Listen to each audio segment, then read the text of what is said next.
Hi, ಎಲ್ಲರೂ ಹೇಗಿದ್ದೀರಾ? ಇವತ್ತು ಶುಕ್ರವಾರ ಆಗಿರೋದ್ರಿಂದ ಅಮ್ಮನವ್ರ ದೇವಸ್ಥಾನಕ್ಕೆ ಹೋಗ್ತಾ ಇದ್ದೀವಿ. ಯಾವ ಅಮ್ಮನ ದೇವಸ್ಥಾನಕ್ಕೆ ಹೋಗ್ತಾ ಇದ್ದೀವಿ ಅಂತ ಆಲ್ರೆಡಿ ನಿಮ್ಮ ತಮ್ಮನೇಲಿ ನೋಡಿರ್ತೀರ, ಗೊತ್ತಾಗಿರುತ್ತೆ. ನಿಮ್ಮನ್ನು ಕರ್ಕೊಂಡು ಹೋಗ್ತಾ ಇದ್ದೀನಿ ದೇವಸ್ಥಾನಕ್ಕೆ, ಬನ್ನಿ ಹೋಗೋಣ.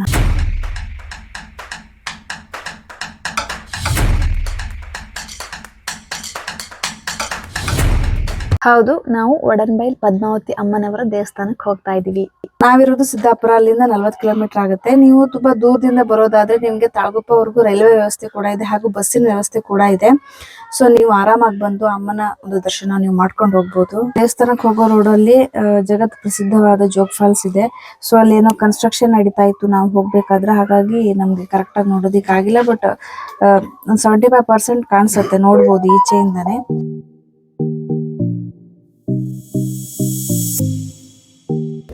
ನೀವಿಲ್ಲಿ ನೋಡ್ತಾ ಇರೋದು ಶರಾವತಿ ನದಿ ವಿದ್ಯುತ್ ಉತ್ಪಾದನಾ ಕೇಂದ್ರ.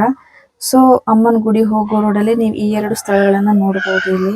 ಸೊ ಅದೆರಡನ್ನು ನೋಡ್ಕೊಂಡು ಇವಾಗ ಅಮ್ಮನ ಗುಡಿಗೆ ಹೋಗ್ತಾ ಇದೀವಿ. ಇವಾಗ ಜಸ್ಟ್ ಬಂದು ರೀಚ್ ಆದ್ವಿ. ಶ್ರೀ ಬಳೆ ಪದ್ಮಾವತಿ ಅಮ್ಮನವರ ಸನ್ನಿಧಿ, ಒಡನ್ಬೈಲು. ಶುಕ್ರವಾರ ಆಗಿರೋದ್ರಿಂದ ಸಿಕ್ಕಾಪಟ್ಟೆ ಜನ ಇದ್ದಾರೆ.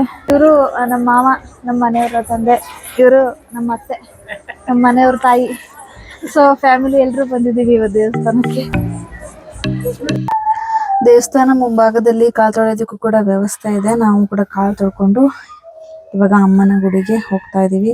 ಸೊ ಇಲ್ಲಿ ಅಮ್ಮನ ಗುಡಿ ಒಳಗಡೆ ಹೋಗೋದಕ್ಕೆ 2 ಕ್ಯೂ ಇತ್ತು. ಒಂದು ಹಾಗೆ ಅಮ್ಮನ ದರ್ಶನ ಮಾಡ್ಕೊಂಡು ಹೋಗೋದು, ಇನ್ನ ಒಂದು ಅಮ್ಮನಿಗೆ ಹರಕೆ ಹೊತ್ಕೊಂಡಿರ್ತಾರಲ್ಲ, ಆ ಹರಕೆಗಳನ್ನ ಒಪ್ಸೋದು ಅಂತ ಹೇಳಿ 2 ಕ್ಯೂ ಮಾಡಿದ್ರು. ಇವಾಗ ಅಮ್ಮನವರ ದರ್ಶನ ಮಾಡ್ತಾ ಇದೀವಿ.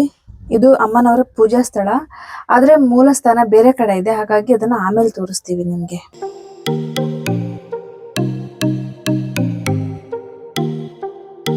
ಇದು ಅಮ್ಮನವರ ಲಕ್ಕಿ ವೃಕ್ಷ. ಇದು ಅಮ್ಮನ ಸೂಚನೆಯಂತೆ ಅಮ್ಮ ಈ ವೃಕ್ಷದಲ್ಲಿ ನೆಲೆಸಿರ್ತಾಳೆ ಅನ್ನೋ ಸೂಚನೆ ಮೇರೆಗೆ ಇಲ್ಲಿ ಕಟ್ಟೆಯನ್ನು ಕಟ್ಟಿ ಪೂಜೆಯನ್ನು ಮಾಡ್ತಾ ಇದ್ದಾರೆ ಇಲ್ಲಿ. ಇದು ಮುಕ್ತಿ ನಾಗಸ್ವಾಮಿ. ಇಲ್ಲಿ ಯಾವುದೇ ರೀತಿಯ ನಿಮ್ಮ ನಾಗ ಸರ್ಪಗಳು ದೋಷ ಇದ್ರೆ, ಅಥವಾ ನಿಮ್ಮ ಹಿರಿಯರು ಯಾರಾದ್ರೂ ಮನೇಲಿ ಹಾವು ಹೊಡೆದಿರುವಂತ ದೋಷಗಳು, ನಿಮ್ಮ ಯಾವುದೇ ಸರ್ಪ ದೋಷ ಇದ್ರೂ ಕೂಡ ಈ ಮುಕ್ತಿ ನಾಗ ದೇವರಲ್ಲಿ ಬಂದು ಹರಕೆ ಮಾಡ್ಕೊಂಡು ಅಲ್ಲಿ ಹಾಲಿನ ಅಭಿಷೇಕ ಮಾಡೋದ್ರಿಂದ ನಿಮ್ಮ ಎಲ್ಲಾ ನಾಗದೋಷಗಳು ನಿವಾರಣೆ ಆಗುತ್ತೆ. ಈ ದೇವರ ಬಗ್ಗೆ ಏನಿಲ್ಲ, ನಾಗದೋಷ ಮತ್ತೆ ನಾಗ ಸರ್ಪದೋಷ, ಕಾಳ ಸರ್ಪದೋಷ ನಾವು ಅಭಿಷೇಕ ಮುಖಾಂತರವನ್ನು ಇಲ್ಲಿ ಮಾಡಿಸ್ತೇವೆ. ಅದು ಯಾಕೆ ಮಾಡಿಸೋದಂದ್ರೆ, ಮದುವೆ ಹೆಸರುಗಳ ಬಂದ್ರೆ, ಸಂತಾನ ಪ್ರಾಪ್ತಿಯಲ್ಲಿ, ಆರೋಗ್ಯದಲ್ಲಿ, ಬಿಸ್ನೆಸ್ ಅಲ್ಲಿ, ಮೈಯಲ್ಲಿ ಸ್ಕಿನ್ ಅಲರ್ಜಿ, ಚರ್ಮ ರೋಗ, ಸಾಲ ಬಾಧೆಯಿಂದಾಗಲಿ, ಸಂತಾನ ಪ್ರಾಪ್ತಿಗೆ ಹಲವಾರು ಸಮಸ್ಯೆಗಳಿಂದ ನಾಗದೋಷಗಳನ್ನ ಕಂಡು ಬಂದ್ರೆ ಅವ್ರ ಕೈಯೊಂದಿಗೆ ಅಭಿಷೇಕ ಮಾಡ್ತೀವಿ. ಅದು ಯಾಕಂದ್ರೆ ಅವ್ರ ತಂದೆ ತಾಯಿ ಏನಾದ್ರು ಹಿಂದೆ ಹಾವನ್ನು ನೋಡಿ ಅಥವಾ ಹೊಡೆದಾಗ ಯಾರು ಗಾಡಿ ಮೇಲೆ ಹಚ್ಚಿದ್ರೆ ಏನಾದ್ರು ಅದು ತೊಂದರೆ ಮುಖಾಂತರ ಕಾಣಿರುತ್ತೆ. ಅದು ದೋಷಗಳು ಕಂಡು ಇಲ್ಲಿ ನಾಗದೇವರ ಮುಂದೆ ಒಂದು ಬಾವಿ ಕೂಡ ಇದೆ. ಇಲ್ಲಿ ನೀವು ಮುಂದೆ ನೋಡ್ತಾ ಇರುವಂತದ್ದು ನವಗ್ರಹ ದೋಷ ಪರಿಹಾರ ಮಾಡುವಂತಹ ಸ್ಥಳ. ಇಲ್ಲಿನ ವಿಶೇಷತೆ ಏನಂತಂದ್ರೆ, ಒಂದೇ ಕಲ್ಲಲ್ಲಿ 9 ಗ್ರಹಗಳನ್ನ ಕೆತ್ತಿದ್ದಾರೆ. ನೀವು ಬೇರೆ ದೇವಸ್ಥಾನಗಳಲ್ಲಿ ನೋಡಿರ್ಬೋದು, ಅಲ್ಲಿ ಸಪರೇಟ್ ಆಗಿ ನವಗ್ರಹಗಳನ್ನ ಕೆತ್ತಿರ್ತಾರೆ. ಇಲ್ಲಿ ಅಮ್ಮನ ಒಂದು ಅಣತೆ ಮೇರೆಗೆ ಒಂದೇ ಕಲ್ಲಲ್ಲಿ 9 ಗ್ರಹಗಳನ್ನ ಕೆತ್ತಿದ್ದಾರೆ. ಇಲ್ಲಿ ನವಗ್ರಹ ದೋಷ ಪರಿಹಾರಕ್ಕೋಸ್ಕರ ಹೋಮ ಹವನಗಳನ್ನ ಮಾಡಿ ತಮ್ಮ ದೋಷಗಳನ್ನ ನಿವಾರಣೆ ಮಾಡಿಕೊಳ್ಳುವಂತಹ ಸ್ಥಳ ಆಗಿದೆ ಇದು. ಇಲ್ಲಿ ಅಮ್ಮನ ಫೋಟೋ ಮತ್ತೆ ಚಿಕ್ಕ ಮಕ್ಕಳಿಗೆ ಕಟ್ಟುವಂತ ತಾಯ್ತಗಳು ಸಿಗುತ್ತೆ.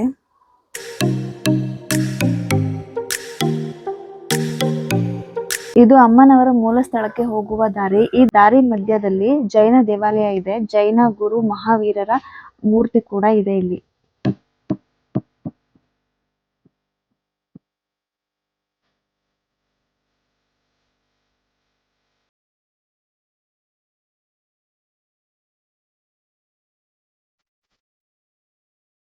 ಇದು ಬಳೆ ಪದ್ಮಾವತಿ ಅಮ್ಮ ನೆಲೆಸಿರುವಂತಹ ಮೂಲ ಸ್ಥಳ.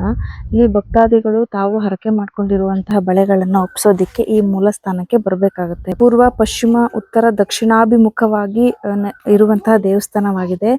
4 ದಿಕ್ಕುಗಳಲ್ಲಿ ಅಮ್ಮನನ್ನ ನೀವು ನೋಡಬಹುದು. ಇಲ್ಲಿ ಹರಕೆ ರೂಪದಲ್ಲಿ ಕೊಟ್ಟಿರುವಂತಹ ಬಳೆಗಳನ್ನ ಪುನಃ ಮತ್ತೆ ಭಕ್ತಾದಿಗಳಿಗೆ ಕೊಡ್ತಾರೆ. ಆದ್ರೆ ಕೈಗೆ ಹಾಕೊಳ್ಳೋ ಹಾಗಿಲ್ಲ, ಅದನ್ನ ನಾವು ದೇವ್ರ ಮನೆಯಲ್ಲಿ ಇಟ್ಟು ಪೂಜೆ ಮಾಡ್ಬೇಕಾಗತ್ತೆ.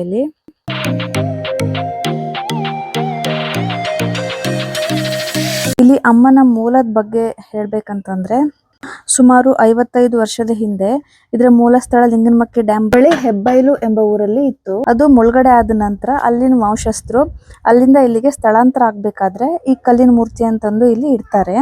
ನಂತರ ಧರ್ಮದರ್ಶಿಗಳ ಕನಸಲ್ಲಿ ಸೂಚನೆ ಕೊಡುತ್ತಂತೆ, ನಾನು ಈ ಸ್ಥಳದಲ್ಲಿ ನೆಲೆಸಿದ್ದೀನಿ, ನನಗೆ ಪೂಜೆ ಪುನಸ್ಕಾರ ನಡೀತಾ ಇಲ್ಲ ಅಂತ. ನಂತರ ಧರ್ಮದರ್ಶಿಗಳು ನೀನು ಹೆಬ್ಬೈಲ್ ಪದ್ಮಾವತಿ ಆಗಿದ್ರೆ ಇಲ್ಲೂ ಕೂಡ ಹುತ್ತದಲ್ಲೇ ನೆಲೆಸಿ ತೋರಿಸು ಅಂತ ಧರ್ಮದರ್ಶಿಗಳು ವಚನವನ್ನು ಹೇಳ್ತಾರಂತೆ. ನಂತರ ಮಾರನೇ ದಿನ ಆ ಸ್ಥಳಕ್ಕೆ ಬರುವಷ್ಟರಲ್ಲಿ ಮೂರ್ತಿ ಸುತ್ತ ಹುತ್ತ ಬೆಳೆದು ಒಂದು ಹಾವು ಕೂಡ ಮೂರ್ತಿ ಸುತ್ತ ಸುತ್ತಕೊಂಡಿರತ್ತಂತೆ. ನಂತರ ಅವರಿಗೂ ಕನ್ಫರ್ಮ್ ಆಗುತ್ತೆ, ಇದು ನಾವು ನಮ್ಮ ಹಿರಿಯರು ಹಿಂದೆ ಪೂಜೆ ಮಾಡ್ತಿರುವಂತಹ ಹೆಬ್ಬೈಲು ಪದ್ಮಾವತಿ ಅಮ್ಮ ಎಂದು. ಹಾಗಾಗಿ ನಂತರ ಅವರು ಪೂಜೆ ಪುನಸ್ಕಾರಗಳನ್ನು ಮಾಡಲು ಶುರು ಮಾಡ್ತಾರೆ. ನಂತರ ಧರ್ಮದರ್ಶಿಗಳ ಮೈಮೇಲೂ ಕೂಡ ಅಮ್ಮ ಬಂದು ಹೇಳಿಕೆಗಳನ್ನು ಕೊಡೋದಿಕ್ಕೆ ಶುರು ಆಗುತ್ತೆ. ನೀವು ನೋಡ್ತಾ ಇರ್ಬೋದು ಅಮ್ಮನ ಸುತ್ತ ಬಳೆಗಳ ರಾಶಿಗಳನ್ನ. ತುಂಬಾ ವರ್ಷಗಳಿಂದ ಭಕ್ತಾದಿಗಳು ಬಂದು ಅಮ್ಮನಿಗೆ ಹರಕೆ ರೂಪದಲ್ಲಿ ಬಳೆಗಳನ್ನ ಕೊಟ್ಟಿರುವಂತ ಬಳೆಗಳು ಇಲ್ಲೇ ಅಮ್ಮನ ಸುತ್ತಾನೆ ಹಾಕಿದ್ದಾರೆ. ಸೊ ಅದು ಹುತ್ತ ಬೆಳೆದಿರೋದ್ರಿಂದ, ಈ ಹುತ್ತದ ಮಣ್ಣಲ್ಲಿ ತುಂಬಾ ಶಕ್ತಿ ಇರೋದ್ರಿಂದ ಇಲ್ಲಿಗೆ ಬರುವಂತಹ ಭಕ್ತಾದಿಗಳಿಗೆ ಧರ್ಮದರ್ಶಿಗಳು ಈ ಹುತ್ತದ ಮಣ್ಣನ್ನೇ ಕೊಡ್ತಾರೆ. ಯಾವುದೇ ತರ ಚರ್ಮ ಇರ್ಬೋದು, ಮಕ್ಕಳಿಲ್ದವರಿಗೆ ಮಕ್ಕಳ ಭಾಗ್ಯ, ಆಮೇಲೆ ಮನೇಲಿ ಏನಾದ್ರೂ ಮಾಟ ಮಂತ್ರ ಆತರ ಯಾವುದೇ ತರ ತೊಂದರೆಗಳಿದ್ರು ಈ ಹುತ್ತದ ಮಣ್ಣನ್ನು ಕೊಡ್ತಾರೆ. ಸೊ ಈ ಹುತ್ತದ ಮಣ್ಣನ್ನ ಇಟ್ಟು ಮನೆಯಲ್ಲಿ ಪೂಜೆ ಮಾಡೋದ್ರಿಂದ ಅಥವಾ ಇಲ್ಲಿ ಕೊಡುವಂತ ಬಳೆಗಳನ್ನ ಮನೆಯಲ್ಲಿ ಇಟ್ಟು ಪೂಜೆ ಮಾಡೋದ್ರಿಂದ ಎಲ್ಲಾ ಕಷ್ಟಗಳು ನಿವಾರಣೆ ಆಗುತ್ತೆ ಅನ್ನೋದೊಂದು ನಂಬಿಕೆ ಇದೆ. ಇದು ಈ ಸ್ಥಳ ಎರಡನೇದಾಗಿ ಅಮ್ಮನವ್ರು ಸೂಚನೆ ಕೊಟ್ಟು ನೆಲೆಸಿರೋದು. ಇದ್ರ ಮೂಲ ಸ್ಥಳ ಲಿಂಗನಮಕ್ಕಿ ಡ್ಯಾಮ್ ಇದೆಯಲ್ಲ, ಅಲ್ಲಿ ಹೆಬ್ಬೈಲ್ ಅಂತ ಊರಿತ್ತು, ಅಲ್ಲಿ ಅಮ್ಮನವ್ರ ಮೂಲ ಸ್ಥಳ ಅಲ್ಲಿತ್ತು. ಇಲ್ಲೇನು ನೋಡ್ತಾ ಇದ್ದೀರಲ್ಲ ಹುತ್ತ, ಇದು ನೆಲದಿಂದ 12 ಅಡಿ ಇದೆ. ಹುತ್ತ ಸುತ್ತ ಕಟ್ಟೆ ಕಟ್ಟಿದ್ದಾರೆ. ಹೊಸದಾಗಿ ಗುಡಿ ಕಟ್ಟಿ ಒಂದು 12 ವರ್ಷ ಆಗಿರ್ಬೋದು. ಏನಂದರೆ ಹುತ್ತ ಸುತ್ತನೂ ಕಟ್ಟೆ ಕಟ್ಟಿದ್ದಾರೆ. ಅದು ನಾವು ನಿಂತಿರೋ ಒಂದು ಜಾಗ ಏನಿದೆ, ಜಾಗನ ಹೈಟ್ ಮಾಡಿದ್ದಾರೆ, ಫೌಂಡೇಶನ್ ಹೈಟ್ ಮಾಡಿ ನಿಂತಿರೋ ಜಾಗ ಎಲ್ಲ ಹೈಟ್ ಮಾಡಿರೋದ್ರಿಂದ ನಮ್ಗೆ ಎಷ್ಟು ಎತ್ತರ ಇದೆ ಅಂತ ಗೊತ್ತಾಗಲ್ಲ. ಈಗಲೇ ಒಂದು 3-4 ಅಡಿ ಇದೆ, ಅದು ಕಾಣಂಗೆ ಒಳಗಡೆ ಹೋದರೆ ಗೊತ್ತಾಗುತ್ತೆ. ಅದು ನೆಲದಿಂದನೂ ಸಹ ಎಲ್ಲ ಸೇರಿದ್ರೆ 12 ಅಡಿ ಎತ್ತರ ಆಗುತ್ತೆ. ನಂತರ ಇಲ್ಲಿ ಎಷ್ಟೇ ಭಕ್ತಾದಿಗಳು ಬಂದರೂ ಕೂಡ ಅವರ ಕಷ್ಟಗಳು ಏನೇ ಇದ್ರೂ ಈ ಅಮ್ಮನಿಗೆ ಬಳೆಯನ್ನು ಒಪ್ಸೋದ್ರಿಂದ ತಮ್ಮ ಕಷ್ಟಗಳನ್ನೆಲ್ಲ ಪರಿಹಾರ ಮಾಡ್ಕೊತಾ ಇದ್ರು. ಈ ಹುತ್ತದ ಮಣ್ಣಲ್ಲಿ ಅಪಾರವಾದ ಶಕ್ತಿ ಇರೋದ್ರಿಂದ ಎಲ್ಲ ರೋಗ ರುಜಿನಗಳು ಕೂಡ ಈ ಹುತ್ತದ ಮಣ್ಣಿಂದ ಕಡಿಮೆ ಆಗುತ್ತೆ.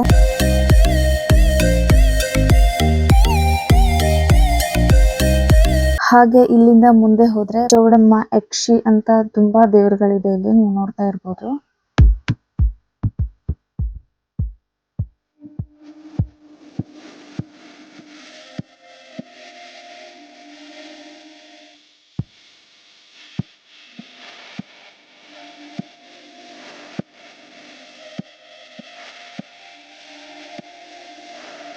ನಂತರ ನಾವು ಹೋಗ್ತಾ ಇರೋದು ಭೂತರಾಜನ ಸನ್ನಿಧಿಗೆ. ಸೊ ಭೂತರಾಜ ನಿಂತಿರುವಂತಹ ಒಂದು ಪ್ರತಿಮೆ ಇದೆ, ನೋಡೋದಿಕ್ಕಂತೂ ತುಂಬಾ ಸುಂದರವಾಗಿದೆ. ನಾನು ಈ ತರ ಒಂದು ಭೂತರಾಜನ ವಿಗ್ರಹನ ಮೊದಲು ಇಲ್ಲೇ ನೋಡಿದ್ದು. ಈ ಭೂತರಾಜರು ಇಲ್ಲಿ ವಿಶೇಷವಾಗಿ ಮಾಟ ಮಂತ್ರಗಳು, ಮನೇಲಿ ಏನಾದ್ರೂ ಕಳುವಾಗಿದ್ರೆ ಅಥವಾ ಹಣದ ತೊಂದರೆ ಆಗಿದ್ರೆ ಹಾಗೂ ಕೆಲಸದ ವಿಚಾರವಾಗಿ ಈ ರೀತಿಯಾದ ಸಮಸ್ಯೆಗಳಿಗೆ ಇಲ್ಲಿ ಭೂತರಾಜರ ಹತ್ತಿರ ಹರಕೆ ಕಟ್ಕೊಳ್ತಾರೆ. ಹರಕೆ ಈಡೇರಿದ ಮೇಲೆ 5 ಕುಂಬಳಕಾಯಿ ಕೊಡ್ತೀವಿ ಅಥವಾ 2 kg ಕುಂಕುಮ ಅಥವಾ ತ್ರಿಶೂಲಗಳನ್ನು ಒಪ್ಪಿಸ್ತೀವಿ ಅಂತ ಹರಕೆ ಕಟ್ಕೊಂತಾರೆ. ಇಲ್ಲಿ ವಿಶೇಷವಾಗಿ ಅಮಾವಾಸ್ಯೆ ದಿನ ವಿಶೇಷವಾದಂತಹ ಒಂದು ಪೂಜೆ ನಡೆಯುತ್ತೆ. ಹಾಗೆ ಧರ್ಮಸ್ಥಳದಲ್ಲಿ ಅಣ್ಣಪ್ಪ ಸ್ವಾಮಿ ಹೇಗೋ ಹಾಗೆ ಇಲ್ಲಿ ಭೂತರಾಜರು ಈ ಒಂದು ಕ್ಷೇತ್ರವನ್ನ ಕಾಯ್ತಾ ಇದ್ದಾರೆ ಅನ್ನೋ ನಂಬಿಕೆ ಕೂಡ ಇದೆ ಇಲ್ಲಿ. ನಾನು ಇಷ್ಟೊತ್ತವರೆಗೂ ಧರ್ಮದರ್ಶಿಗಳು ಅಂತ ಹೇಳ್ತಾ ಇದ್ನಲ್ವಾ, ಅವರ ಹೆಸರು ಬಂದು HM ವೀರರಾಜಯ್ಯ ಅಂತ. ಧರ್ಮದರ್ಶಿಗಳನ್ನ ಮಾತಾಡ್ಸೋಣ ಬನ್ನಿ. ಅವರು ಈ ದೇವಸ್ಥಾನದ ಬಗ್ಗೆ ಏನೇನೆಲ್ಲ ಹೇಳ್ತಾರೆ ಅಂತ ಕೇಳೋಣ ಬನ್ನಿ. ಇಲ್ಲಿಯ ಮಾಮೂಲು ಯಾವಾಗಲೂ ಕೂಡ ಹುತ್ತದ ಪದ್ಮಾವತಿ ಅಮ್ಮನವ್ರನ್ನ ಪ್ರಸಾದವನ್ನು ನಾವು ಕೊಟ್ಟರೆ, ಕೆಲವು ಸಂತಾನದ ಬಗ್ಗೆ ಭಾಳ ಜನ ಇಲ್ಲಿ ಹರಕೆ ಮಾಡ್ಕೊಂಡು ಹೋಗ್ತಾರೆ. ಬಳೆ ತೂಕ ಕೊಡ್ತೀವಿ ಅಂತೇಳಿ, ಮಗುವಿನ ತೂಕದಷ್ಟು ಬಳೆ ಕೊಡಿ, ದೋಷ ಪರಿಹಾರಕ್ಕೆ ಇಲ್ಲಿ ಭಾಳ ಜನ ಬಂದು ಮಾಡಿಸ್ಕೊಂಡು ಹೋಗ್ತಾರೆ. ಅದನ್ನೇನಪ್ಪ ಅಂದರೆ ಇಲ್ಲಿ 108 ಸುತ್ತಲ್ಲಿ ವರದಕ್ಷಿಣೆ ಬಂದು ಅವ್ರ ಕೈಯಿಂದ ಅಭಿಷೇಕ ಮಾಡಿಸ್ತೀವಿ ನಾವು. ಅವ್ರ ನಾಗದೋಷ ಯಾವುದೇ ಇದ್ರೂ ಕೂಡ ಪರಿಹಾರ ಆಗ್ತದೆ, ಸಂತಾನದ ಬಗ್ಗೆ ಜೈವಾಗ್ತದೆ. ಮತ್ತಿನ್ನು ಇಲ್ಲಿ ಜನಗಳು ಕೂಡ ಹೊರಗಡೆಯಿಂದ ಭಾಳ ಜನ ಬರ್ತಾರೆ. ಹುಬ್ಬಳ್ಳಿ, ಬೆಳಗಾಂ, ಧಾರವಾಡ, ರಾಯಬಾಗ್, ಚಿಂಚಲಿ, ಮಹಾರಾಷ್ಟ್ರ, ಮತ್ತು ಇತ್ಲ ಬೆಂಗಳೂರು ಕಡೆಯಿಂದ, ಆಮೇಲೆ ತಮಿಳ್ನಾಡು, ಇತ್ಲ ದಕ್ಷಿಣ ಕನ್ನಡದಿಂದ, ಕುಮಟಾ, ಹೊನ್ನಾವರ, ಆಮೇಲೆ ಗೋವಾ, ಈ ಕಡೆ ಎಲ್ಲ ಭಾಳ ಜನ ಬರ್ತಾರೆ. ಶುಕ್ರವಾರ ಭಾನುವಾರ ಜಾಸ್ತಿ ಇರ್ತಾರೆ.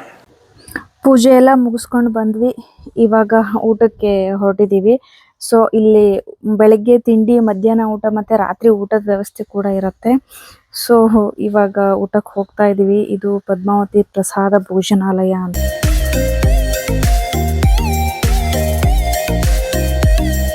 ಶುಕ್ರವಾರ ಆಗಿರೋದ್ರಿಂದ ತುಂಬಾ ಜನ ಇದ್ರಲ್ವಾ, ಸೊ ನಾವು ಹೋಗ್ಬೇಕಾದ್ರೂ ತುಂಬಾ ಜನ ಇದ್ರು ಊಟದಲ್ಲಿ. ಸೊ ಊಟಕ್ಕೆ ಹಾಕ್ತಾ ಇದ್ದಾರೆ.